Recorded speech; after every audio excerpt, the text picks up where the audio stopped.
as coisas cooperam para o bem daqueles que amam a Deus. No meio do caos, o Senhor pode te abençoar. Amém?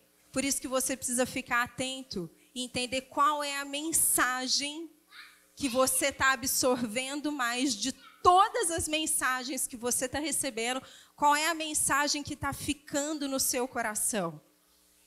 Aquela que te dá esperança ou aquela que te coloca medo? Pergunta para a pessoa do lado, qual é a mensagem que você está deixando no seu coração?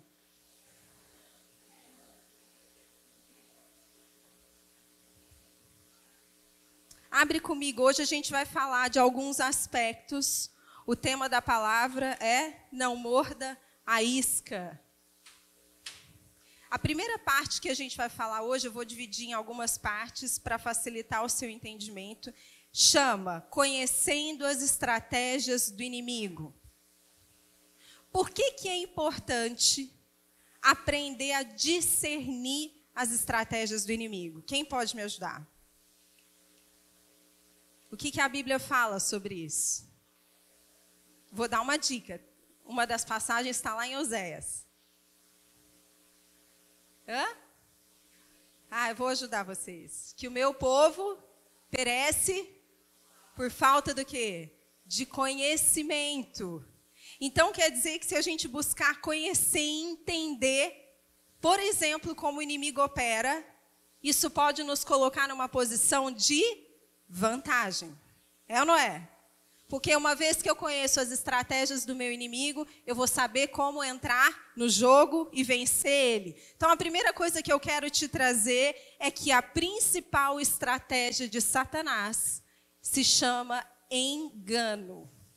Fala comigo, engano. Porque ele é o pai da mentira. Então, ele vai sempre procurar artimanhas e meios de enganar o povo de Deus. E aí, ele lança a isca do medo para te enganar, para te tirar do caminho, para roubar a sua fé e a sua esperança e para te colocar num modo de desespero, de sair atirando para tudo quanto é lado. Porque o medo está tomando conta do seu coração. Abre comigo em 1 Pedro 5:8.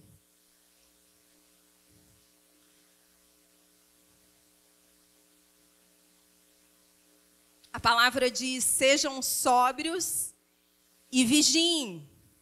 O diabo, inimigo de vocês, anda ao redor como um leão, rugindo e procurando a quem possa devorar.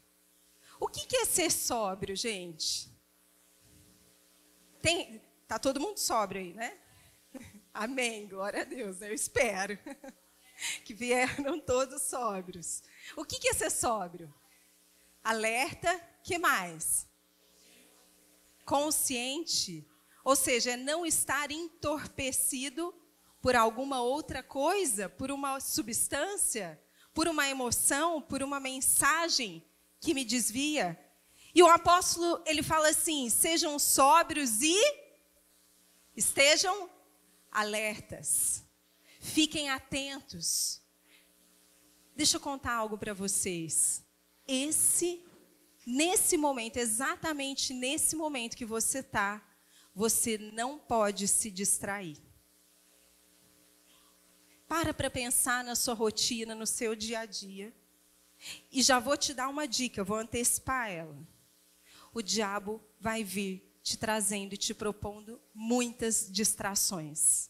E elas não vão vir com cara feia, com aparência ruim, mas elas vão vir bonitas, sedutoras e atraentes, tentando suprir aquilo que aparentemente Deus está te deixando na mão. É sério. Então Pedro fala assim, sejam sóbrios e vigiem. Por quê? Porque o diabo, que é inimigo de vocês, aonde que ele está? Ele está procurando, gente, ele não dorme. Ele está o tempo inteiro trabalhando, procurando a quem ele possa devorar. Agora abre comigo em 1 Timóteo 4:1. Aqui a gente vai encontrar o apóstolo Paulo instruindo Timóteo, seu filho na fé. E ele fala assim: mas o Espírito, com E maiúsculo, expressamente diz que nos últimos tempos apostatarão alguns da fé, dando ouvidos a espíritos enganadores e a doutrinas de demônios. Para aqui um minutinho. A primeira coisa que ele nos adverte aqui é que quem fala com a gente, quem é que está nos orientando? O Espírito Santo. Esse é o primeiro ponto da noite. Como que chama, gente, que eu falei para vocês? Conhecendo as estratégias do inimigo. Então, guarda aí que você vai entender. Então, Paulo está falando, quem nos adverte é o próprio Espírito Santo. E o que ele está nos advertindo? Que muitas pessoas vão abandonar a fé porque vão se deixar ser convencidas por mensagens que vão tirar elas do caminho. Vão manipular elas e roubar a fé delas. E é exatamente no meio de uma fumaça que ronda a terra, que traz medo, pânico e desespero, que essas vozes vão mais aparecer. E elas vão até chegar para muitos e dizer assim: para quê? Essa caminhada com Jesus não está resolvendo nada na sua vida. Andar com a igreja para quê? Você pode fazer isso tudo em casa, sozinho. Você já sabe orar e ler a Bíblia. Você não precisa andar junto.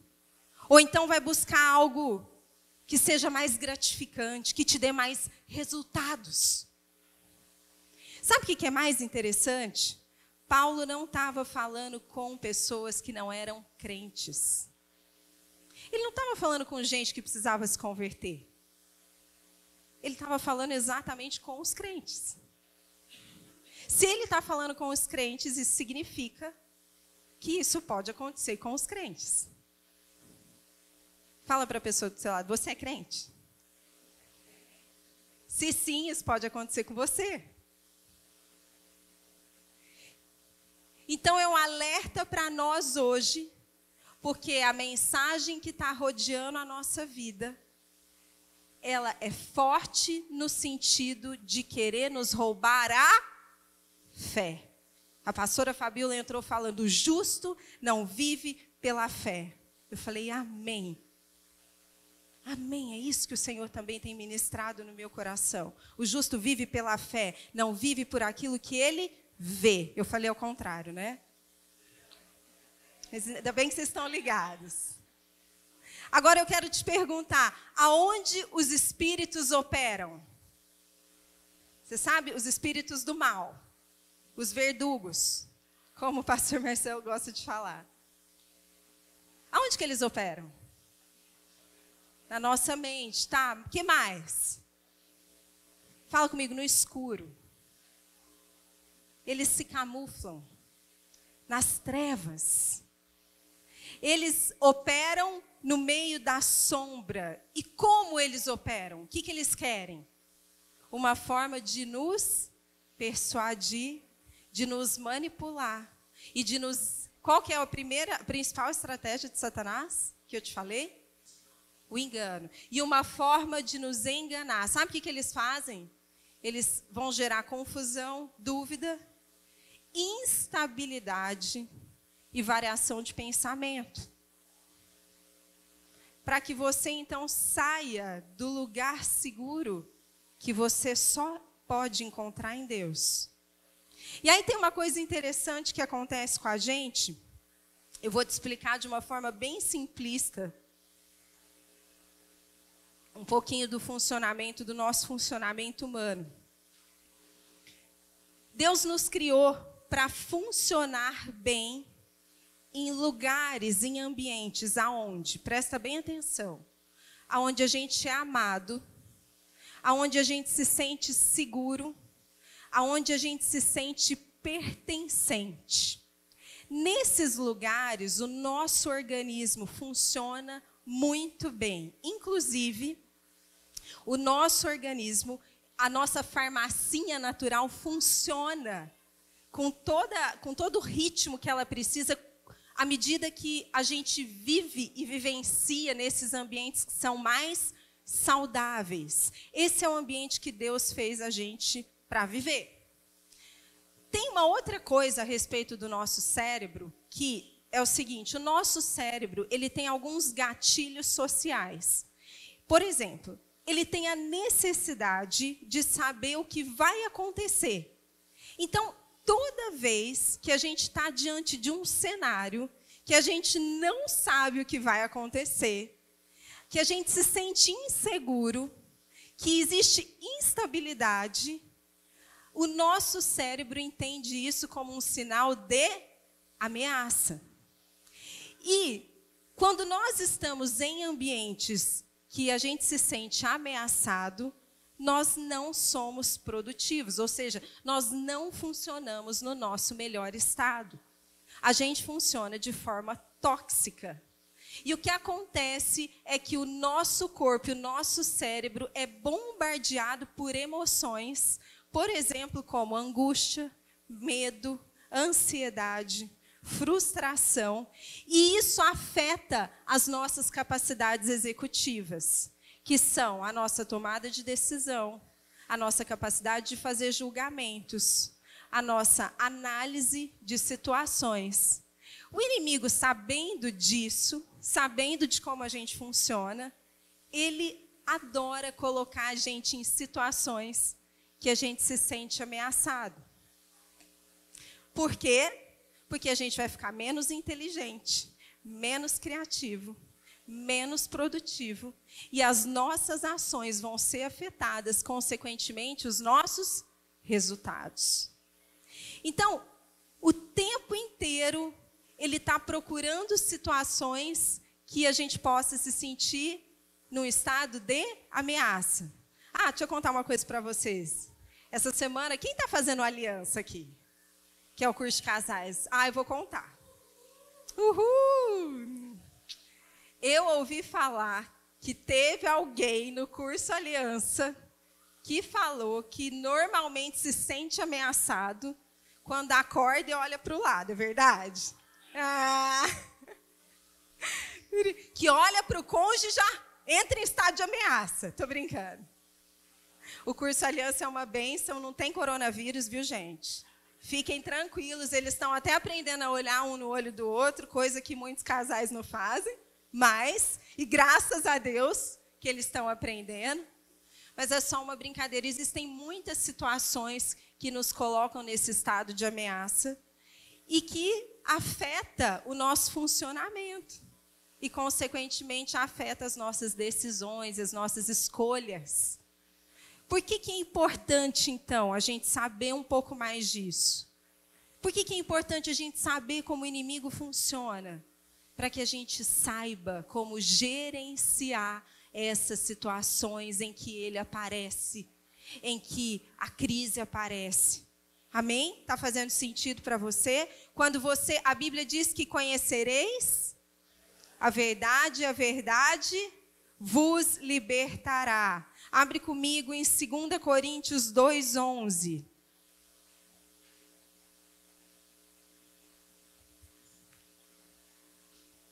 A gente vai ler só a segunda parte.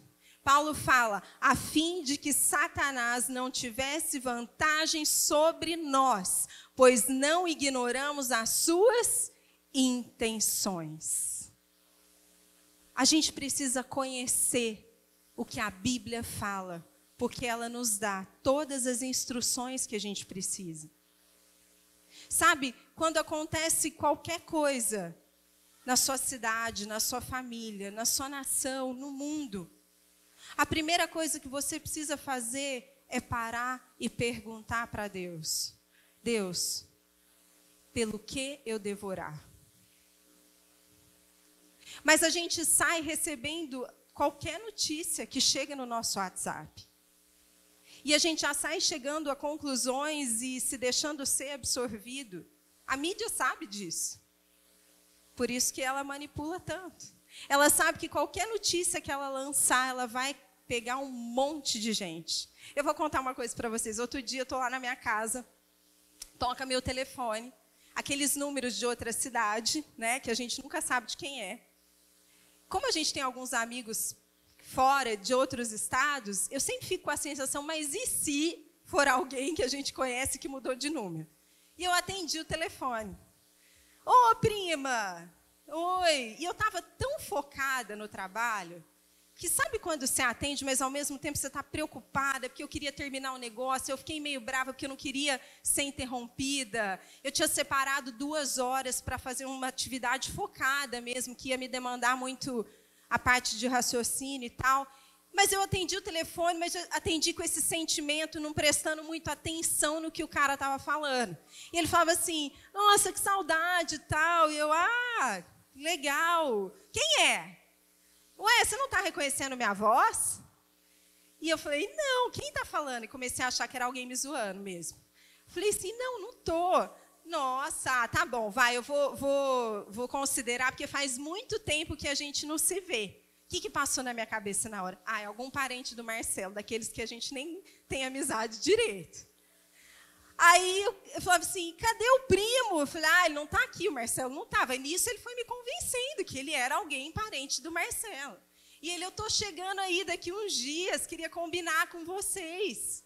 Aí eu falava assim, tá, mas eu achando que ele estava me zoando. E eu, tá bom, mas fala logo, vai, quem que é? Não acredito que você não está reconhecendo a minha voz. Aí eu falava assim, não tô. É o primo de fora. Eu falava assim, do Marcelo, né? E ele assim, do Marcelo. E eu, Nisso, o Marcelo entrou. Abriu a porta da sala, entrou. Falei, toma aqui, algum parente seu. Vai que eu tô ocupada, não dá para ficar conversando agora, não. Literalmente eu fiz isso. E ele não entendeu nada, pegou o telefone, né, porque nem ouviu, e eu voltei, e ele, alô, não sei o que, tal. E o cara, então, estava falando aí com a sua esposa, menino, meu carro quebrou, estou aqui. Nisso o Marcelo sacou, né, que era golpe. E o Marcelo começou a enrolar ele, bater papo. Por quê? Porque eles ficam bravos porque gastam os créditos. E aí ele falou assim, não, claro, vou te ajudar. Peraí que eu vou pegar o papel aqui, vou anotar o telefone, não sei o que, não sei o que. Mas por que eu estou contando isso para vocês? Não sei. Não sei porque eu comecei a contar essa história. Por causa do engano, é verdade. Eu literalmente esqueci. Porque muitas vezes, isso é uma analogia, claro, né, do que eu estou contando. Mas muitas vezes a gente não vai perceber as estratégias do inimigo. E ele vai lançar iscas e a gente vai cair na primeira, na segunda, na terceira. E daqui a pouco a gente está transferindo dinheiro para a conta do cara, achando que é o primo distante que não aparece em casa. É ou não é verdade? Então eu quero chamar a sua atenção nessa noite. A gente não é uma casa que fala, que dá ênfase no reino das trevas. Quem está com a gente há mais tempo sabe disso. Mas eu tenho entendido também que para aquilo que Deus tem me chamado, naturalmente eu vou estudar e vou buscar mais sobre isso. O Senhor me incomodou esses dias para falar sobre as estratégias de Satanás, que a gente tem que estar atento. Qual é a principal? Que eu te ensinei sobre o engano. Agora, tem uma coisa que é muito interessante. Normalmente, presta atenção nisso. Ele vai colocar iscas com pedaços de verdades misturadas. Como é que é isso? Vou dar alguns exemplos para vocês. Sabe aquele dia que você não está muito bem, porque você teve uma indisposição com alguém? E aí você começa a ouvir assim, você está chateado, né? Também não é para menos, né? Que essa pessoa fez, não foi legal. Posso falar? Você não vai conseguir sair disso, não. E, eu não acho que você deve ir lá e tentar reconciliar, porque é muita humilhação, né? Afinal de contas, a culpa foi dele. E também acho outra coisa. Se eu fosse você, eu começava a se afastar. Se afasta e avisa as pessoas o que ele fez com você, viu? Conta para todo mundo do seu círculo. Gente, vamos lá. Que você pode estar triste e que você teve uma indisposição com alguém, pode até ser verdade. Mas o que passar daí é exagero e início de acusação. É ou não é? O que passar daí é porque você mordeu a isca que ele lançou. Ou então, você está naquela crise braba financeira. Eu sei que aqui ninguém está. Glória a Deus, aleluia, amém. Né? Está todo mundo com a conta cheia, todo mundo transbordando de dinheiro, porque, ó, eita povo que prospera. Amém. Tem gente que entendeu aqui. Mas você está lá naquela crise, e aí vem aquele sopro, né? Aquele sopro, aquela isca na sua frente. E fala assim para você, tá ruim os negócios, né? Coronavírus, então, vai cair tudo, filha. Se prepara, não vai bater um cliente na sua porta. Eles não vão ter nem coragem de tirar foto. Imagina fazer treinamento. De jeito nenhum. Você já começou a reparar aqueles irmãos seus que também não estão prosperando? Eles também estão em crise, viu? Ixi, tem até uns pastores lá que estão lutando. Não sei não se esse povo é de Deus. Sei não. Se eu fosse você, duvidava um pouco do que eles falam. Estar em crise com problema financeiro pode até ser verdade. E se a gente fosse abrir essa situação, a gente teria que considerar muitas variáveis, é ou não é? Porque eu garanto para vocês que 99% de nós estamos em crise porque não sabemos administrar o nosso dinheiro. Fazendo um merchan aqui, já a gente vai ter um curso de educação financeira. Mas não é nenhuma propaganda que a gente vai ter lucro, amém? É porque a gente tem entendido a necessidade disso. Então, estar em crise pode até ser verdade, mas o que passar disso é exagero e início de acusação. É ou não é? Você mordeu a isca. E tem gente que acha que o diabo vai vir vestido de chifre, capa vermelha, rabão, com uma seta no final. Às vezes ele vem vestido de cônjuge, de irmão da igreja, de ovelhinha. Às vezes ele vem vestido de você mesmo. Você mesmo se deixa revestir por ele, quando você começa a declarar o que ele declararia. Quando você começa a analisar pela perspectiva dele, usando, por exemplo, esses exemplos que eu te dei. Como é que é isso? A pastora sobe aqui em cima e fala que ela já teve crise financeira. Enquanto era pastora, não é possível. Para mim tem pecado nisso. Gente, é sério. Sabe? Eu creio muito, muito, muito, muito, muito que é tempo da igreja amadurecer para mudar o mundo. Só que a gente precisa mudar a nós mesmos. Nós precisamos mudar a nós mesmos primeiro, senão a gente não vai conseguir mudar os outros ou mudar as situações. Está fazendo sentido? Por mais que eu queira, eu estou falando isso com toda honestidade para vocês, e eu espero que quem for assistir essa pregação, receba isso. Por mais que eu queira, muitas vezes, trazer para vocês uma mensagem mais macro, Deus me incomoda e fala assim, mas enquanto não há mudança pessoal, não tem mudança coletiva. Não dá para chegar na prefeitura se a gente ainda não tem mudança dentro da nossa própria vida. Estão entendendo? Cutuca esse irmão, porque não dá para ficar muito perto, eu sei. Então dá uma cutucada e fala assim, e aí? Você vai sair daqui como hoje? Mordendo a isca ou rejeitando a isca? Fala para ele.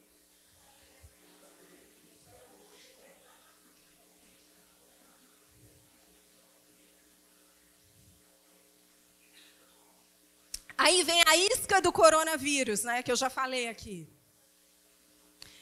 Posso te dar uma dica? A gente tem falado isso através das nossas redes de comunicação. A gente está super atento e acompanhando 24 horas o que está acontecendo. E a nossa maior preocupação é a saúde e a integridade de todo mundo aqui, amém? É uma família, é a nossa responsabilidade. Então, todas as orientações oficiais a gente vai seguir, amém? Por enquanto, não há orientação proibindo essas reuniões. Então, a gente segue.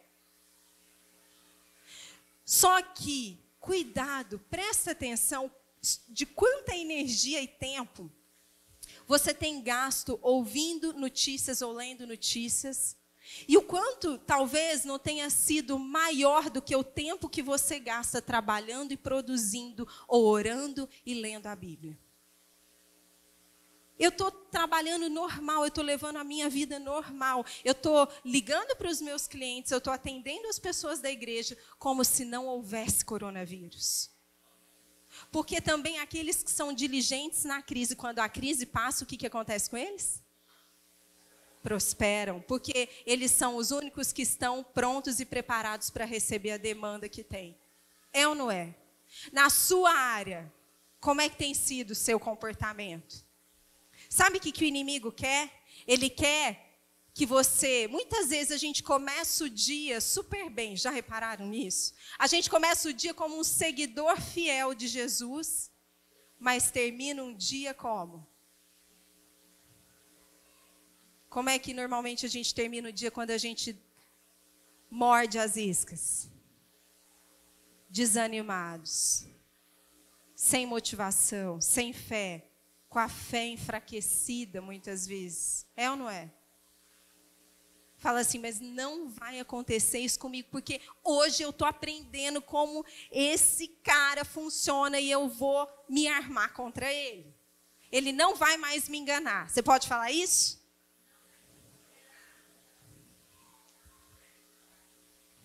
Às vezes eu ouço as pessoas falarem assim, poxa vida, eu sei que eu ouço muitas vozes, mas eu não sei discernir qual é a voz de Deus e qual é a voz do inimigo e qual é a minha voz. Você sabia que tem 3 tipos de voz?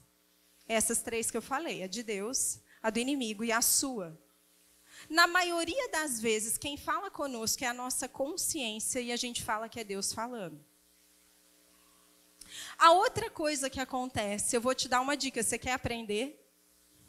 Mais fácil do que discernir o autor da voz, porque isso demora, leva tempo, você tem que estar focado, você tem que ter comunhão, um estilo de vida, buscando conhecer a voz de Deus para você aprender a discernir as outras vozes. Então, eu vou te dar um outro caminho que talvez te ajude. Discerna o tipo de mensagem que essa voz carrega. Se você descobrir e entender a mensagem, você vai saber qual é o autor.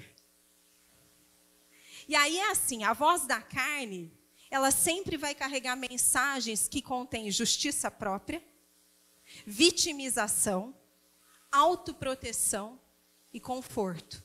É aquela coisa, ai, preguiça, não estou afim, vou aproveitar esse negócio de coronavírus, ficar em casa. Depois eu falo para o pastor que eu não fui, porque, né? Vai que pega. Essa é a voz da carne. Justiça própria, vitimização, conforto e autoproteção. Presta atenção na mensagem do que você está ouvindo e você vai saber quem é que está falando com você. A voz do diabo vai te trazer normalmente uma mensagem, ainda que disfarçada de acusação, de julgamento, de confusão, de desconfiança, de discórdia, raiva, desesperança. Aí ele vai plantar. Vai te plantar uma frase, um pensamento, ou alguém falando, algo que vai começar a gerar em você, verdade. Não sei se eu estou gostando mais dessa pessoa, não. E ela também vai plantar no nosso coração, fala comigo, ofensa. Coração ofendido, mordeu a isca. Mordeu a isca. Mas a Bíblia não diz que mordeu a isca, está tudo lascado para sempre, amém? Você pode se curar disso, amém? Aleluia?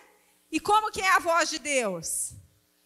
Qual é o tipo de mensagem, que características contém uma mensagem que é proferida por alguém que carrega a voz de Deus ou pelo próprio Senhor no seu tempo de intimidade com Ele? Ela carrega o quê?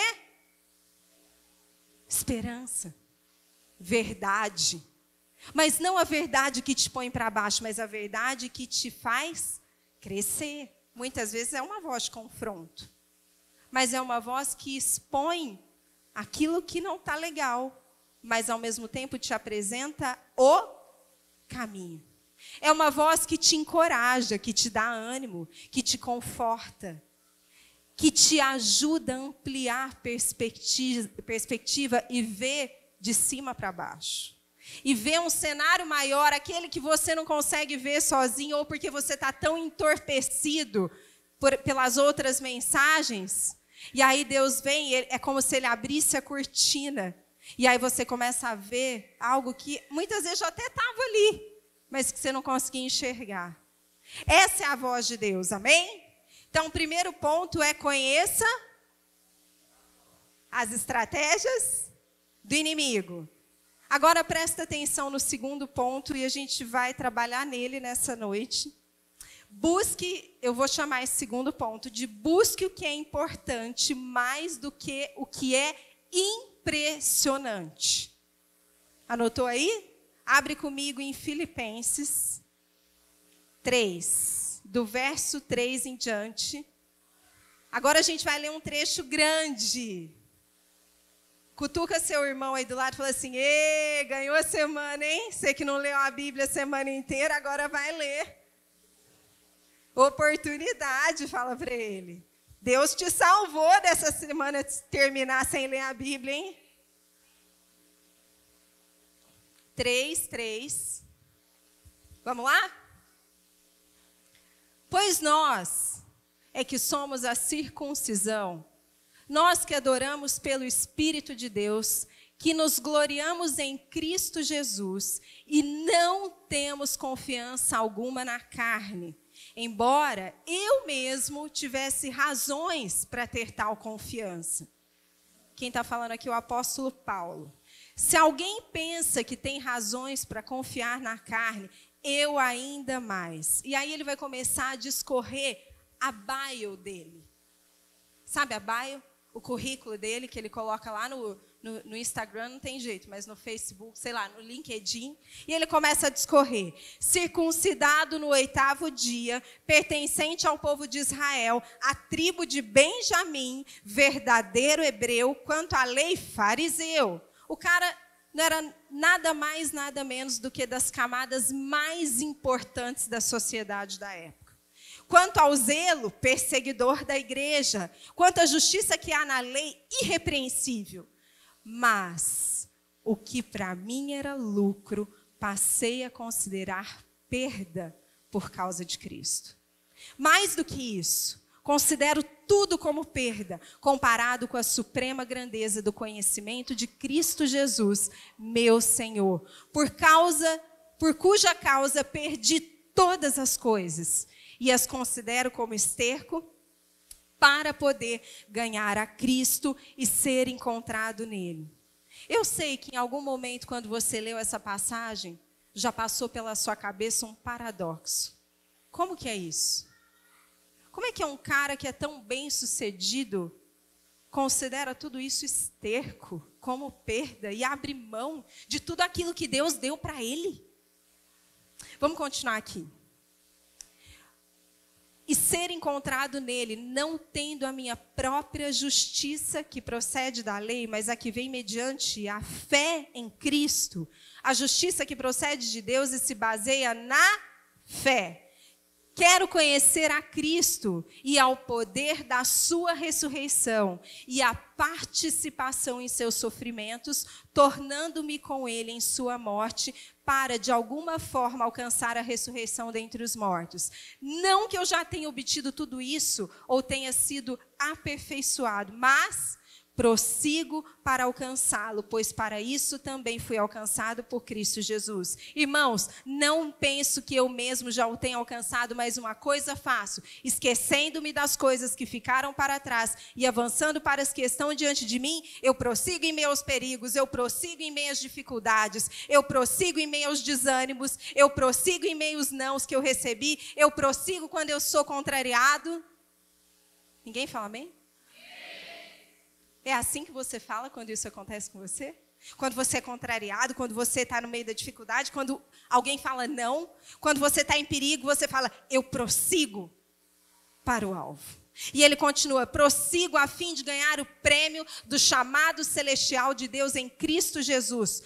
Todos nós que alcançamos a maturidade, devemos ver as coisas dessa forma. E se algum de vocês pensam de modo diferente, falem aí com Deus e deixa que Ele explique para vocês. Filipenses 3, eu quero chamar a sua atenção. Como é que pode um cristão que prega e que acredita que Jesus veio para dar vida e vida com abundância, viver na crise? Por que você ainda não está prosperando financeiramente? Por que você ainda tem crises existenciais? Por que você toma remédio para dormir? Por que você não consegue passar pelo menos uma semana sem discutir com a sua esposa ou com o seu marido? Que paradoxo é esse de vida do reino? Que quando eu acho que eu vou ter resultado, eu não tenho? Ou por que a gente está ouvindo notícias de que a gente está diante de uma grande recessão, se a gente acabou de ouvir que o Brasil é o país do avivamento? A gente acabou de ter o Descend, e saímos do Descend cheios do Espírito Santo, crendo, Brasil, chegou a nossa hora, Brasil. E aí vem a notícia da economia falando, não, a maior recessão da história. Que paradoxo é esse? Por que você ainda está sofrendo? Por que tem pessoas sofrendo com câncer? Quantos aqui já se questionaram sobre isso em algum momento da vida? Ou nesse momento? Não tem medo, não. Sabe o que tem acontecido? Muitas vezes esses questionamentos e essas insatisfações têm sido a isca que a gente tem mordido. E é exatamente o que tem roubado o nosso foco. Paulo começa esse capítulo revelando o maior aprendizado da vida dele. Eu quero que você saia daqui com essa reflexão hoje, do maior aprendizado do apóstolo Paulo. E ele tinha tudo para ser importante. Aliás, ele era muito importante. Ele era um dos caras mais importantes da época. Mas sabe o que acontece com ele? Ele descobre algo muito superior. Muito, muito, muito, muito superior. Sabe que uma das coisas que ele descobriu? Que o reino de Deus não é comida nem bebida, mas justiça, paz e alegria no Espírito Santo. Essas coisas são subjetivas. Você não toca. Não dá para ver. Não ganha mais seguidores. Você quer ver crente ficar triste? Vocês querem ver? Quer mesmo? Respira fundo então, que isso pode te atingir agora, nesse exato momento. A partir de hoje, que dia que é hoje? Quem me ajuda? Dia 13, 15, até o dia 31 de abril, não, até o dia 30 de março, todo mundo de jejum, tá bom? Só ouvi 2 amém, eu falei que ia deixar todo mundo triste.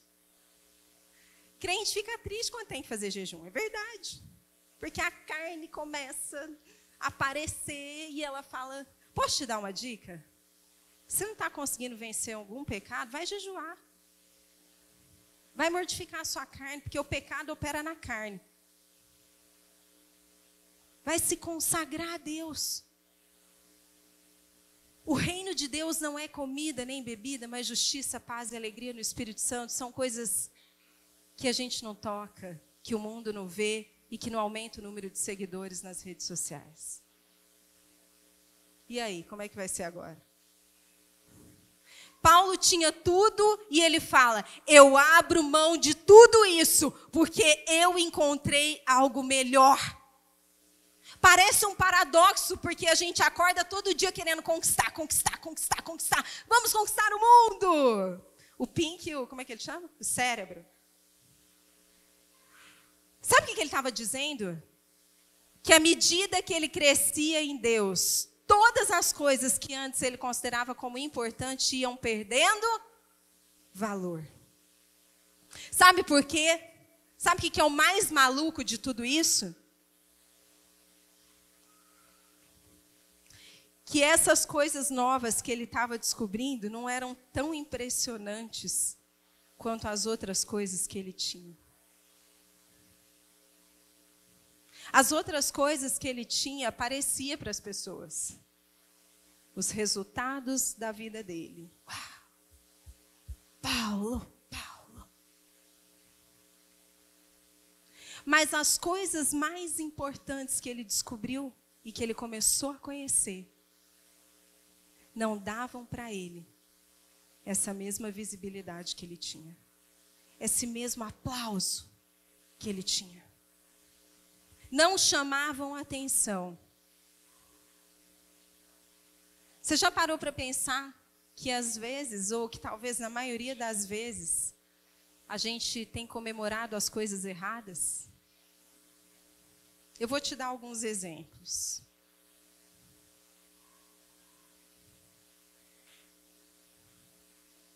Você sabe qual é a principal mudança que Jesus veio fazer na Terra? Quem arrisca? Qual é a principal transformação que ele veio causar?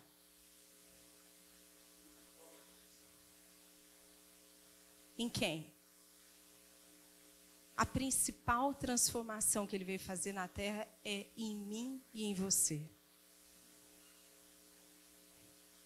Porque a partir do momento que ele transforma a igreja dele, ou ele forma a igreja dele se torna os transformadores desse mundo.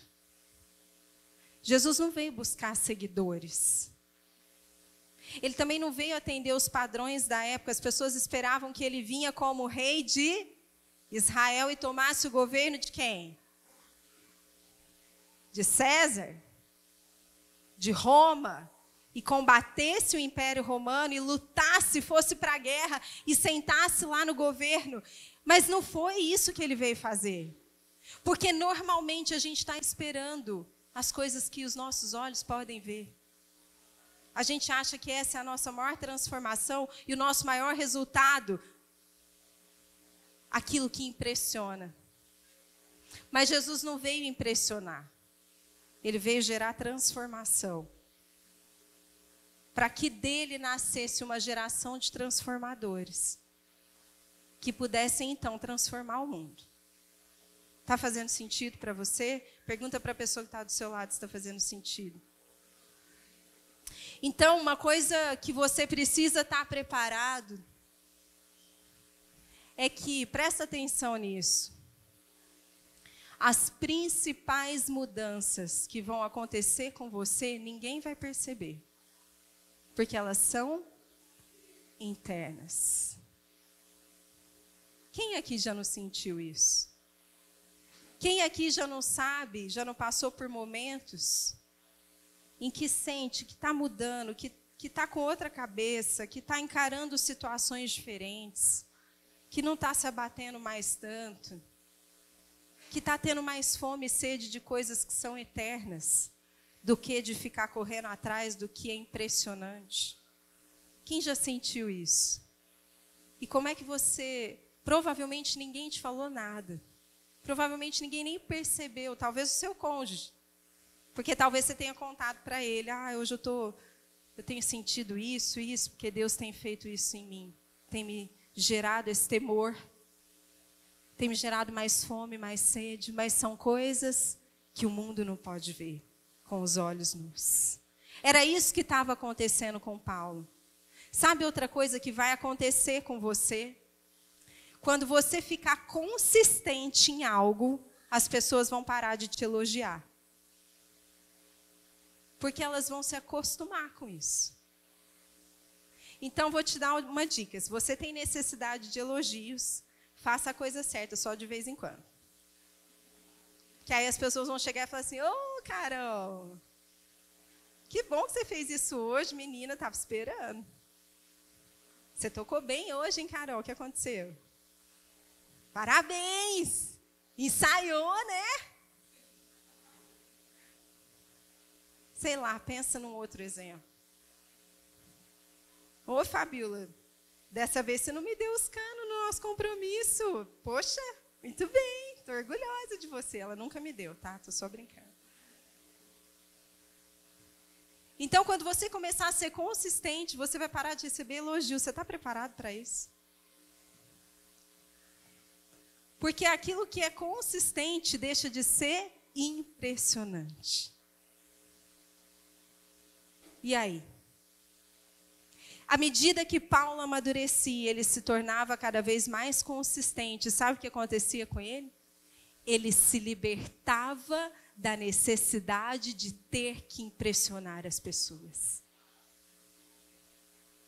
Porque ele se deparou com aquilo que era mais importante na vida dele. É como se quase eu pudesse ouvir, sabe? Ele falando assim, eu abandonei o que é impressionante para as pessoas porque eu estou alcançando o que é importante para mim. O que mudaria na sua vida hoje se você buscasse mais o que é importante do que aquilo que vai impressionar as pessoas? Eu aprendo muito com a Juliana, ela é minha líder espiritual e minha sócia. E ela tem uma característica que no começo eu não entendia muito bem, depois com o passar do tempo eu fui entendendo. Ju, se for ouvir essa mensagem, não é nada ruim. Mas é uma virtude que ela tem. E a gente tem um perfil, eu, a Paty, que é a nossa outra sócia no trabalho, a gente gosta muito de acompanhar o mercado, de entender, de ver o que os concorrentes estão fazendo. Não tem nada de errado, amém? Mas toda vez que a gente levava um pouco dessa vibe, assim, a Ju sempre falava assim, gente, eu prefiro entender quem a gente é, o que a gente tem de melhor, colocar isso diante de Deus e aí a gente criar as nossas estratégias sem ter que olhar o que o mercado está fazendo. E no começo, era difícil para a gente entender isso. Com o passar do tempo, eu creio que a gente também foi se abrindo e aprendendo a crescer com essas diferenças, tanto da parte dela quanto da nossa parte. Mas de uns tempos para cá, isso começou a mexer muito comigo. E eu comecei a pensar, eu falei, Senhor, quanto tempo a gente passa olhando o que os outros estão fazendo? Que é super legal, não tem nada de errado. Mas quanto tempo comparado ao quanto eu gasto buscando me conhecer, conhecer o que eu tenho, orando e perguntando o que o Senhor me depositou, o que o Senhor tem para mim, e aí sim construindo uma estratégia. Eu queria te provocar hoje, bastante. O que aconteceria com a sua vida se você parasse de buscar o que é impressionante aos seus olhos e o que você acha que as pessoas estão se impressionando lá fora e passasse a buscar quem é mais importante e aquele que tem todas as respostas? E eu venho, sabe dessas coisas que eu falei que a gente vai mudando e só a gente percebe? E eu venho me percebendo nesse movimento de mudança já há alguns meses. Eu uso as redes sociais, a gente também usa estrategicamente, mas eu venho me percebendo muito diferente em relação a muita coisa. E muitas vezes agora me pegando em ter que fazer um esforço para querer estar lá. Que é o equilíbrio que eu estou tentando achar em Deus, do tipo assim, tá, mas o que é direção, o que contribui com a visão, e o que eu realmente vou dar uma relaxada e o que eu não posso perder o foco. Porque Deus tem mexido com o meu interior e tem me incomodado. Outro dia a gente estava numa reunião de pastores, e aí eu trouxe uma pergunta, eu falei assim para eles: qual é a única coisa que te sustenta diante de qualquer situação? Eu vou te assustar, eu vou te falar primeiro qual não é. Não é a presença de Deus, não é a voz de Deus. Qual é a única coisa que te sustenta? É o caráter de Deus. É imutável. Ele não muda, independente do que aconteça. O que ele fala é o que ele fala. E só tem um jeito de você se tornar inabalável, se você conhecer o caráter de Deus. Porque a presença de Deus, ela não aparece naquele mover toda hora. E nem você está tão aberto quando ela aparece, é ou não é? Então você precisa do caráter de Deus, é isso que vai te manter firme. Mas não tem outra forma de conhecer o caráter de Deus se você não se debruçar em conhecer as Escrituras. Porque o caráter de Deus é revelado pela palavra dele, não é revelado na oração necessariamente, mas principalmente pela palavra dele. Então você precisa ler a Bíblia, se você quer conhecer o caráter de Deus. Amém?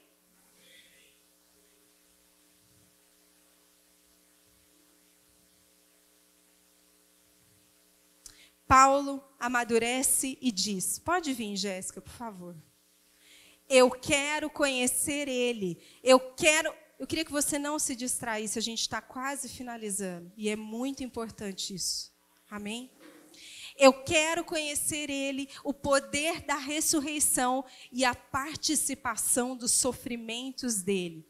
Gente, essa é uma daquelas passagens que a gente não sabe muito bem o que ele está querendo dizer, porque é tão subjetivo. E aí a gente começa a estudar com a nossa mente natural e a gente pensa assim, tá, o que é conhecer a Deus? Ah, já sei. Ah, pastor, essa tá fácil. É ler a Bíblia. É orar.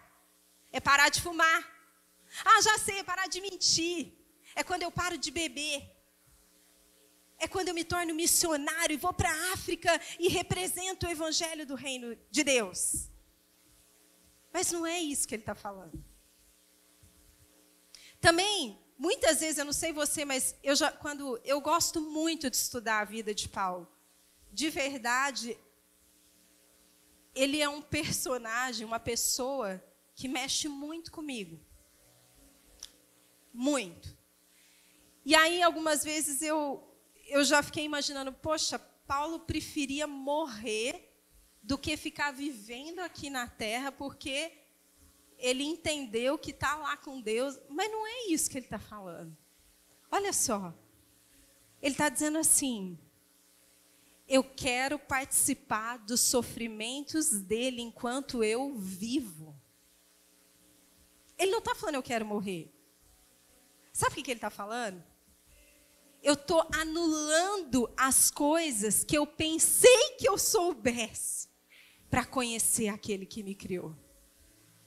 Eu estou abrindo mão para os meus desejos rasos, para que ele possa me dar os desejos do coração dele. Eu jogo fora tudo que é impressionante. Porque, sabe por quê? Porque talvez você esteja pensando, então é errado fazer a minha empresa prosperar? E se Deus me chamou para eu estar nas cabeças? Não é isso que ele está falando. Ele está falando assim, essas coisas têm me distraído do que é mais importante. Então, tudo aquilo que me distrai e me tira dele, eu lanço fora. Eu abro mão. Eu abro mão da fama. Eu abro mão de ganhar mais seguidores. Porque eu encontrei algo que é mais importante. Porque eu quero que ele faça algo novo em mim. E sabe o que vai acontecer? Paulo está falando. Quando eu fizer isso, sabe o que vai acontecer?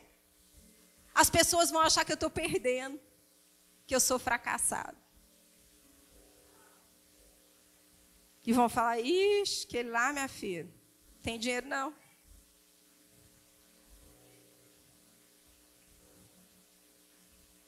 Porque no reino de Deus as coisas são invertidas. As coisas espirituais são loucura para o homem natural. E eu sinto que a gente precisa ouvir isso. É uma pena que tenha muita gente que faltou. Porque a gente está confundindo resultado e sucesso, que é humanista, com resultado e sucesso, que Deus espera de nós no reino dele. Cuidado com as iscas que têm aparecido no seu coração, diante de você. Quanto mais perto você chegar dele, mais longe você vai se sentir. Sabe por quê? Porque você vai começar a se deparar com as coisas que são realmente importantes. E você vai perceber que você vai ter que abrir mão, porque não tem como ter dois senhores num coração, no mesmo coração. E eu não estou dizendo que não é para você ganhar influência, amém? Mas se isso estiver ganhando o seu coração por causa do que é impressionante, cuidado, porque você mordeu a isca de Satanás. Amém? A gente precisa estar atento. A palavra diz: Cristo em nós, a esperança da glória. Se você quiser anotar, esse é o último versículo que eu vou ler e a gente vai terminar. Lucas 19, 41, 42, mas antes eu vou te contextualizar. Essa é uma passagem que Jesus está indo numa missão de pregar em Jerusalém. E ele está no caminho, ele chama os discípulos e ele fala assim: vai em tal lugar que vai ter um burrinho amarrado. Olha que maluco que são as coisas do reino.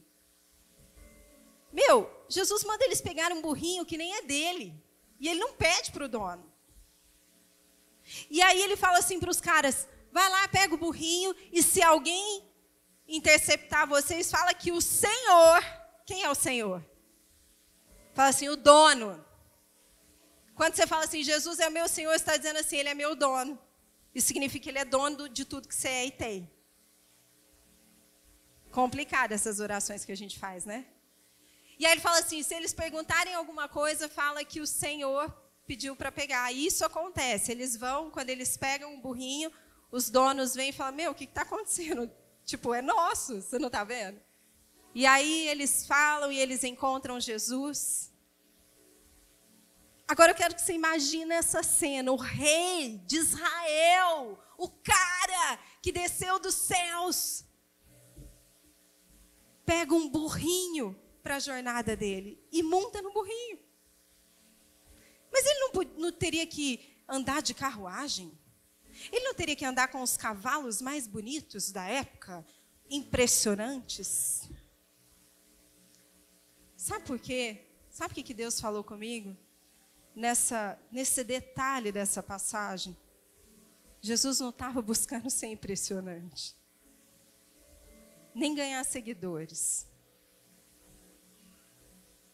Ele só estava fazendo a vontade de Deus, que era gerar transformação no interior das pessoas. O foco dele não estava nele, mas estava na vontade de Deus. A gente cantou aqui, me ajuda aí, Jéssica. Tu és o meu rei, faz o teu querer, mostra a tua glória. Você sabia que é uma canção perigosa, né? Faz o teu querer. Tem certeza? E se ele te mandar embora de burrinho? Como é que vai ser? E aí chega em Lucas 19, 41, fala assim, e aí Jesus vai para Jerusalém.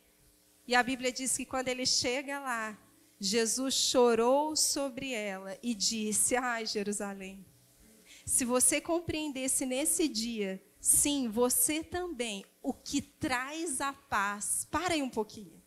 Se vocês entendessem o que traz a paz,